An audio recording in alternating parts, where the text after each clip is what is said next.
তেওঁতো মুখ্যমন্ত্ৰী হোৱাৰে যোগ্য নহয়। মুখ্যমন্ত্ৰী হওঁতে যিটো শপত গ্ৰহণ কৰিছে সেই শপত গ্ৰহণত তেওঁ মানি চলা নাই। গতিকে এতিয়াতো তেওঁলোকৰ আইন কানুনৰ যুগো নাই।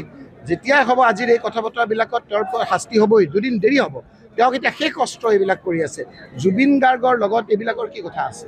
সেইকাৰণে আমাৰ কোনোবা এজনে কৈছে ভালকৈ টকশ্ব'ত মই দেখিলোঁ যে এজনে কৈছে যে মূৰ্খ এজনে কেৱল গুৰু ৰচনা পঢ়ি গৈছিল।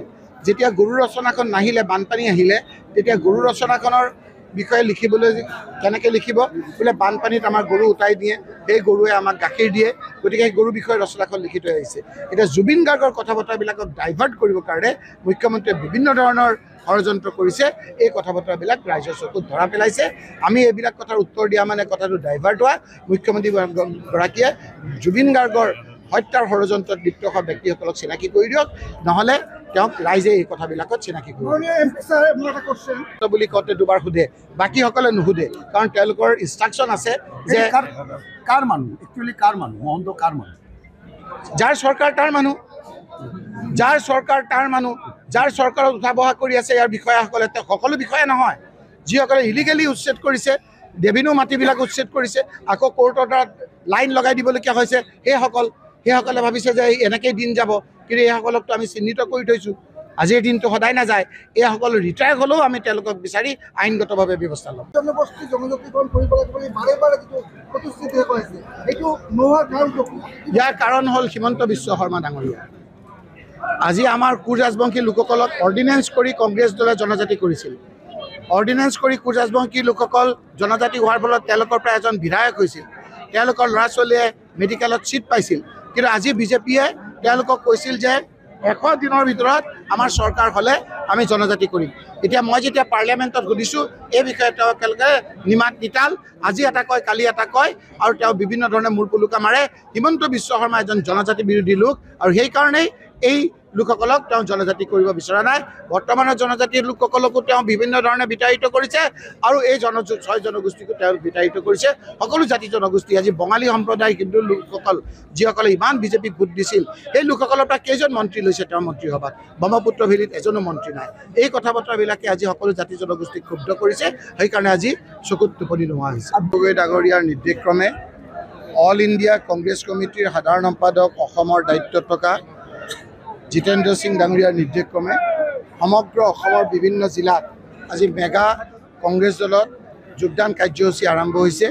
তাৰে অংশ হিচাপে আজি ধুবুৰী জিলাৰ জিলা পুথিভঁৰালত ঐতিহাসিকভাৱে গোলোকগঞ্জৰ কোচ ৰাজবংশী লোকসকলৰ পৰা আৰম্ভ কৰি বিলাচীপাৰাৰ বিভিন্ন বিজেপিৰ পদ থকা লোকসকলৰ পৰা আৰম্ভ কৰি UDFৰ বিভিন্ন পদ থকা লোকসকলৰ পৰা আৰম্ভ কৰি বিভিন্ন নিৰ্বাচিত পঞ্চায়তৰ প্ৰতিনিধিসকলৰ পৰা আৰম্ভ কৰি 1000তকৈ বেছি লোক আহি আজি ইয়াত অংশগ্ৰহণ কৰিছে।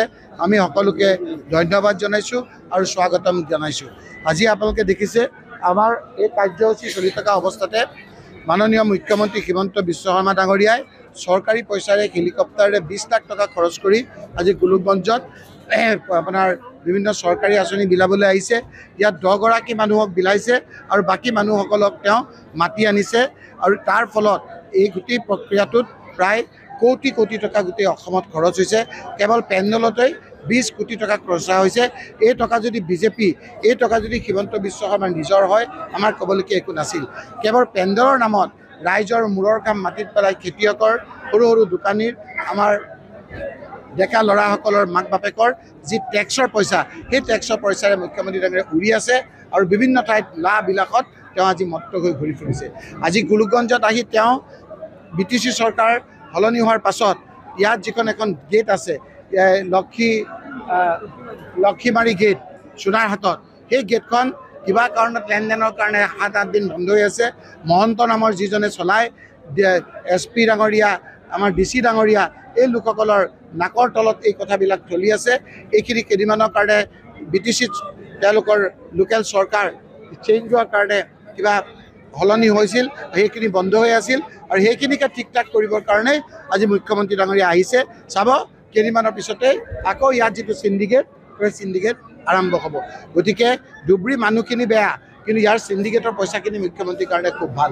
সেইকাৰণে আজি মুখ্যমন্ত্ৰী ডাঙৰীয়াই আজি জুবিন গাৰ্গক যিটো ন্যায় দিয়া নাই, ইয়াৰ ষড়যন্ত্ৰত লিপ্ত থকা লোকসকলক যেনেকৈ ৰাইজৰ ওচৰত তেওঁলোকে চিনাকি কৰি দিয়া নাই, এই কথা বতৰাবিলাক ৰাইজ অতিষ্ঠ হৈছে। আৰু আজি বিজেপিৰ মুখ্যমন্ত্ৰী হিমন্ত বিশ্ব শৰ্মাৰ কাৰণে বিজেপিৰ মানুহে বেছি বেয়া পাইছে। এই কথাখিনি কেন্দ্ৰৰ নেতৃবৃন্দও বিজেপিৰ গম পাইছে। আমি শুনিছোঁ যে মুখ্যমন্ত্ৰী সলনি কৰিব, 3 জনৰ নাম তেওঁলোকে দিছে, তেওঁলোকৰ নিজৰ কথা। কিন্তু আমি ভাবিছোঁ এই সময়ত যদি মুখ্যমন্ত্ৰী সলনি হৈ যায় তেতিয়া অলপ হ'লেও কিজানি বিজেপিৰ আগতকৈ অলপ ভাল হ'ব। আৰু সেইকাৰণে বেছি আমি মুখ্যমন্ত্ৰীক সমালোচনা কৰিব খোজা নাই। আমি গৌৰৱ গগৈ ডাঙৰীয়াৰ নেতৃত্বত সমগ্ৰ অসমত আজি যিসকল মানুহে কংগ্ৰেছ দলত অংশগ্ৰহণ কৰিছে সেইসকলক স্বাগতম জনাইছোঁ, আদৰণি জনাইছোঁ। আজি জুবিন গাৰ্গৰ প্ৰতি ইমান ভয় হৈছে, জুবিন গাৰ্গৰ ক্ষেত্ৰলৈ যোৱা মানুহসকলকো ৰেষ্ট্ৰেইন কৰিব বিচাৰিছে। কিহৰ কাৰণে বিচাৰিছে? জুবিন গাৰ্গৰ মানুহসকলে ন্যায় বিচাৰিছে। যেতিয়াই ন্যায় বিচাৰে হিমন্ত বিশ্ব শৰ্মাৰ বুকু কবি যায়, কাৰণ ইয়াত বিভিন্ন ধৰণৰ ষড়যন্ত্ৰ নিহিত হৈ আছে। এই কথাবিলাক ৰাইজে বিচাৰে। জুবিন গাৰ্গৰ অনুৰাগীকতা ভাগ ভাগ কৰিব বিচাৰিছে, জুবিন গাৰ্গৰ সমাধিস্থলীটো যোৱাটো বুজি বাধা দিব বিচাৰিছে। এই কথা বতৰাবিলাকত আজি সকলো ৰাইজ ক্ষুব্ধ হৈছে, সকলো জাতি জনগোষ্ঠী ক্ষুব্ধ হৈছে। সেইকাৰণেই আজি কংগ্ৰেছ দলৰ প্ৰতি মানুহে আসক্ত হৈছে। আৰু মানুহে আজি আপোনালোকে দেখিলে বিজেপিৰ পৰা জইন কৰিছে, আপোনাৰ আক্ৰাছৰ পৰা জইন কৰিছে, আৰু বিভিন্ন জাতি জনগোষ্ঠীৰ মানুহ জইন কৰিছে। AGPৰ লোকসকল আহি জইন কৰিছে। আজি আপোনাৰ AGPৰ 2 ধৰণৰ লোক আছে। এটা ডাইৰেক্ট জইন কৰিছে, এবাৰ ইলেকশ্যনত আমাক সহায় কৰিব, সেই কথাটো তেওঁলোকে আমাক জনাইছে। UDFৰটো অজস্ৰ লোক আহিছে। UDFৰ আপোনাৰ ডাঙৰ ডাঙৰ নেতাই আমাৰ লগত জইন কৰিবলৈ বিচাৰি আছে। খালি আমি গৌৰৱ গগৈ আৰু জিতেন্দ্ৰ সিঙৰ পৰা ক্লিয়াৰেঞ্চ নোপোৱাৰ কাৰণে আমি এইখিনি কৰিব পৰা নাই। আমি কৈছোঁ যে হিমন্ত বিশ্ব শৰ্মা বাহিৰে যিসকল আহে আমি সকলোকে লৈ ল'ম। 335